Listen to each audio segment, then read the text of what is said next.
எங்கள் வாழ்வும் எங்கள் வளமும் மங்காத தமிழென்று சங்கே முழங்கு. எங்கள் பகைவர் எங்கோ மறைந்தார், இங்குள்ள தமிழர் ஒன்றாக கண்டு திங்களோடும் செழும்பரில் தன்னோடும் விண்ணோடும் முடுக்களோடும் மங்கும் கடல் இவற்றோடு பிறந்த தமிழோடு பிறந்தோம் நாங்கள். ஆண்மை சுயத்தின் கூட்டம் என்று எழுதவருக்கு ஞாபகம் செய்ய முழங்கு சங்கே. தீராத தீரர் தென்னாட்டு மக்கள் என்று ஊது ஊது சங்கே பொங்கும் தமிழர்களுக்கு இன்னல் விளைவித்தால் சங்காரம் நிஜமென்று சங்கே முழங்கும். கங்கை போல் காவிரி போல் கருத்துக்கள் ஊருள்ளம் எங்கள் உள்ளம். வெண்குருதி சாக்காட்டில் விளையாடும் தோழங்கள் வெற்றி தோள்கள் வெண்குதிரை கவிழ்ந்து வீரம் செய்யும் தமிழே எங்களது மூச்சாம் என்கிற உயிரி நோக்கத்தில் மேடைசார் வீட்டிருக்கிற அறிவுசார் பெருமக்கள் அத்துணை பேருக்கும் எனது வணக்கத்தை தெரிவித்துக் கொள்கிறேன்.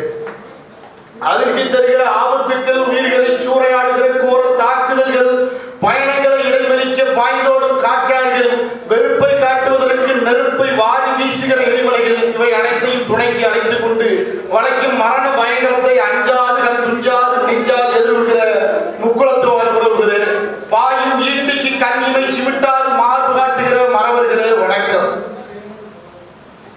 தலித்தியம், திராவிடம், பொதுவுடைமை இயக்கங்கள் போன்றவை தங்கள் அரசியல் இருப்பை உறுதி செய்து கொள்வதற்காக சந்தைப்படுத்தப்பட்ட வணிகமாக காதல் பார்க்கப்பட்ட பிறகு, காதல் என்பது ஒரு உணர்வின் வெளிப்பாடு என்பதை கடந்து அது சந்தைப்படுத்தப்பட்ட வணிகமாக பார்க்கப்பட்ட பிறகு அது பற்றி பேச வேண்டிய அவசியமும் அந்த அவலங்கள் குறித்து இந்த மக்களுக்கு விழிப்புணர்வு ஏற்படுத்த வேண்டிய கடமையும் நமக்கு இருக்கிறது.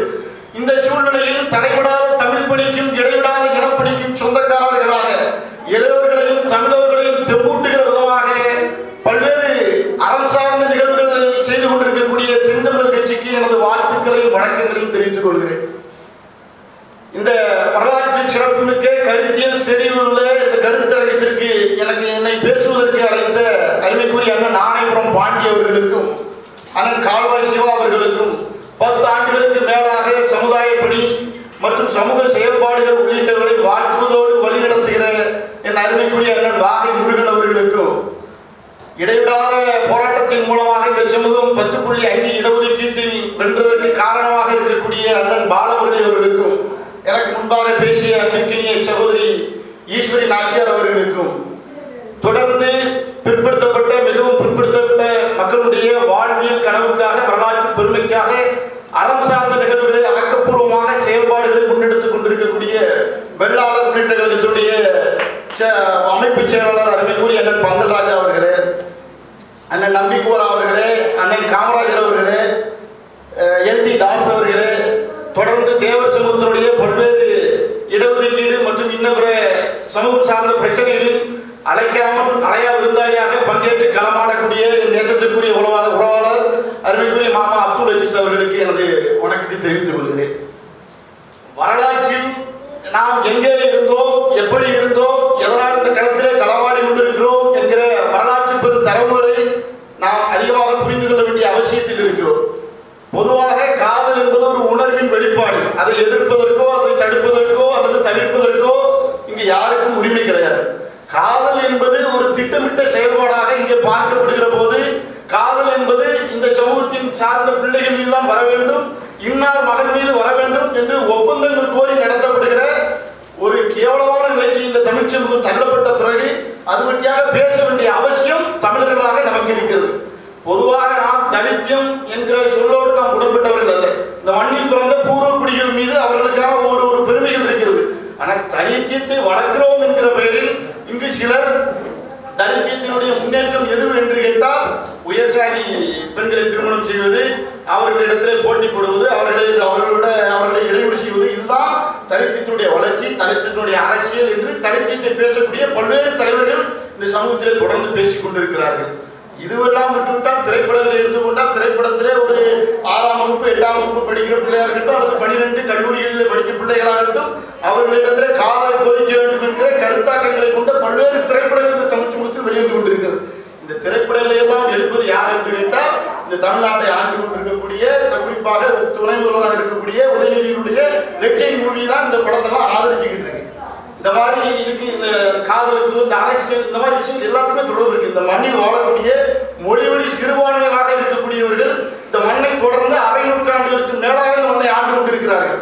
இவர்கள் ஆள்வதற்கு இந்த சமூகத்தில் இருக்கக்கூடிய பூர்வக்குடி மக்களிடத்திலே சில விதர்ப்பங்கள் வேண்டும், வன்மங்கள் வேண்டும். இவங்க 2 போட்டி போட்டு இருக்கோம்.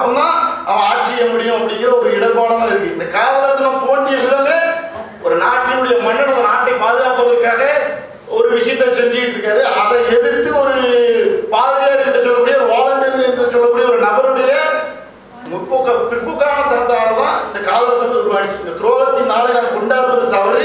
இந்த துரோகத்தின் நாளில் ஒரு வரலாற்று சிறப்புமிக்க ஒரு கருத்தரங்கத்தை நம்ம ஏற்பாடு செய்து போராடி கொண்டிருக்கணும். இது ஒரு புறம். தனித்தியம் திராவிடம் இதுதான் ஒரு புறம். உலக நாட்டினுடைய முதலாளித்துவத்துக்கு எதிராக, ஏழை மக்களுடைய பாகுபாட்டுக்கு எதிராக தொடர்ந்து நாடு முழுமைக்கும் உலகம் முழுமைக்கும் போராடிய பொது உடைமை இயக்கம் சீனா, ரஷ்யா, கியூபா போன்ற வரலாற்று சிறப்புமிக்க நாடுகளிலே போராடி பொதுவுடைமை சித்தாந்தத்தின் மூலமாக ஆட்சி அமைக்கப்பட்ட பொதுவுடைமை இயக்கங்கள், இந்தியாவிலே ஆலை தொழிலாளர்களுடைய உரிமைக்காக போராடிய இயக்கம், விவசாய கூலி உயர்வுக்காக போராடிய இயக்கம், விவசாயிகள் விளைவிக்கக்கூடிய பொருட்களை சந்தைப்படுத்துவதற்கும் விலை கொண்டுவதற்குமாக போராடிய இயக்கம், கட்டுமான தொழிலாளர்களுடைய கூலி உயர்வுக்காக போராடிய இயக்கம் இன்றைக்கு எதற்கு போராடி கொண்டிருக்கிறது தெரியுமா? அந்த சிறப்பு சித்தாந்தம் எதை நோக்கி பயணித்துக் கொண்டிருக்கிறது தெரியுமா? பாதுகாப்பான முதலீடுகளுக்கும் அங்கீகரிக்கப்பட்ட சிறப்பு வழக்கு பதிவுக்குமாக போராடி கொண்டிருக்கிறது.